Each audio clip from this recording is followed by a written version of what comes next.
আপনারা যদি লাগালাগি দেখতে চান তাহলে অবশ্যই প্রথমে আমাদের ভিডিওটাতে লাইক দিতে হবে এবং আমাদের চ্যানেলটিকে অবশ্যই সাবস্ক্রাইব করতে হবে।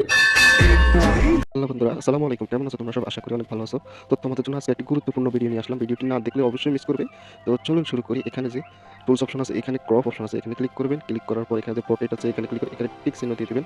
তো টিক চিহ্ন দেওয়ার পর এখান থেকে এখন আমি যে ফটোটি এডিট করব সুন্দর করে, সেটা এখান থেকে আমি এড করে নিব। তো এড করার পর এটাকে আমি এখান থেকে বড় করব। বড় করার পর এখানে এখন এটাকে আমি একটু ইরোজ করে নিব। এখানে যে ইরোজ বাটনটি দেখতে পাচ্ছেন, এখানে ক্লিক করবেন। ক্লিক করার পর এখান থেকে এখন আস্তে আস্তে এটাকে একটু একটু করে রিমুভ করবেন। সুন্দর করে রিমুভ করার পরে এখানে এখানে এখন ফটোটি ক্লিক করে এখানে যে ব্র্যান্ড অপশনটি আছে, ব্র্যান্ডে ক্লিক করবেন। ক্লিক করার পর এখানে টিক চিহ্ন দিয়ে দিবেন। এখন স্টিকারে ক্লিক করবেন। স্টিকারে ক্লিক করার পর এরকম একটি ফটো নেবেন। ফটোটি নেওয়ার পর এখন এভাবে দেওয়ার পর এখানে ব্ল্যান্ড অপশনে ক্লিক করবেন।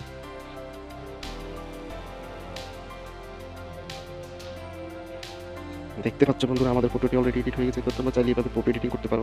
ধন্যবাদ সবাইকে।